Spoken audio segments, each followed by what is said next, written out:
So today we're going to make almond milk at home. Basically what we want to do is you want to take, you can either do it two ways. I always like to do my recipe doubled because then it goes longer. I don't be in between times I have to make it. So I do 2 cups of almonds and I soak them in purified water, some sort of a water purification system, whether it be a reverse osmosis or something out of your fridge or something, just something that has been processed to get some of the chlorine and stuff out, just not tap water.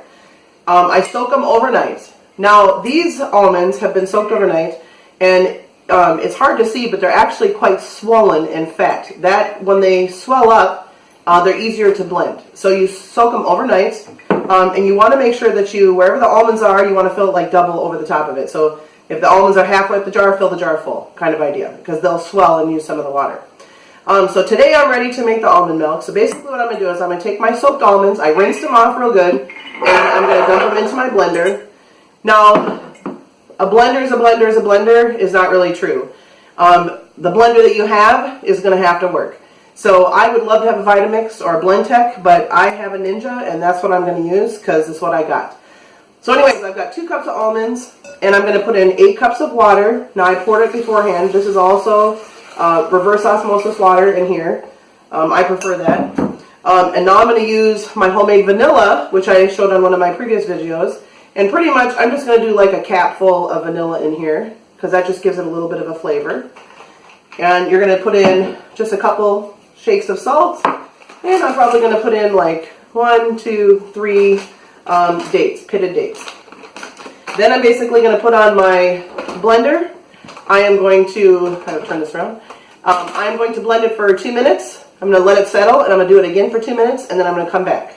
I have blended my almonds in my water with my dates and my salt and my vanilla for 2 minutes, and then I stopped, and then I did 2 more minutes, and now you can see it's just starting to drop down. The gravity's pulling the remnants of those almonds down to the bottom. I actually have a big Pampered Chef bowl that I bought. It has a little pour spout on it. I really like it because it's easy to pour. Then this, once it's all liquid in here, back into this jar, it's a little bit easier. I also have just a little strainer thing like this. You could dump this through and go just through this little guy like this here, and it would work pretty good. But I did buy a mesh bag off of Amazon, and I paid $10 for this little bag. I've had it for 2 years. I throw it in the wash when I throw in my wash rags, kitchen wash rags, or whatever. And I dump it through here so that way I can kind of squeeze out as much of the milk as I possibly can. Basically, I'm going to pour slowly into this bag, and we're going to try to salvage everything we can as far as the milk part goes, so that we can save it to drink it. It's good in cereal. I don't think it's so good in coffee, but that's just my taste buds. This little bag allows it to leak out and save all the thick stuff. My sister-in-law uses the almond meal that's left in there. That's all the stuff that's all been all ground up. And she puts it in, she makes a really good dessert with it, and she uses it and then rolls it in some coconut and whatever and makes chocolate over the top of it. It kind of tastes like a Almond's Joy candy bar or whatever. Anyways, and then, I have actually baked cookies and things like that and used this almond part as well. And I just replace a cup of flour for a cup of the almond, the ground up almond. And then sometimes I'll just add a little bit of the almond milk with it too, or maybe a little bit of butter or something, because it's kind of dry. So I know flour's dry, but it absorbs the moisture in your cookies. So basically I'm just squeezing out everything I can. And so I still have, a fair amount left. I think the better your blender, the more you actually get out of it. But all that's left in the bottom here now is just like all the ground powdery stuff.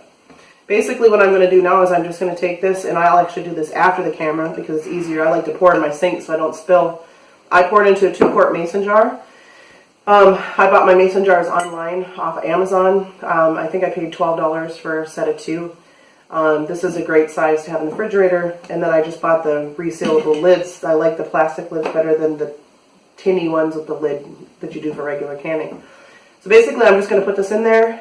I'll put it in the refrigerator, and it'll keep it cool. Almond milk is good for about a week. So 4 ingredients, a couple of minutes of blending.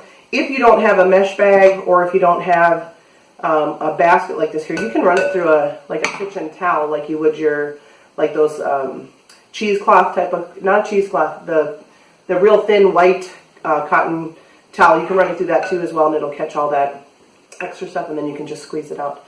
So anyways, that's how you make almond milk. And if you like me, share me, and leave me a comment. I'd love to hear your response. Thanks for tuning in today.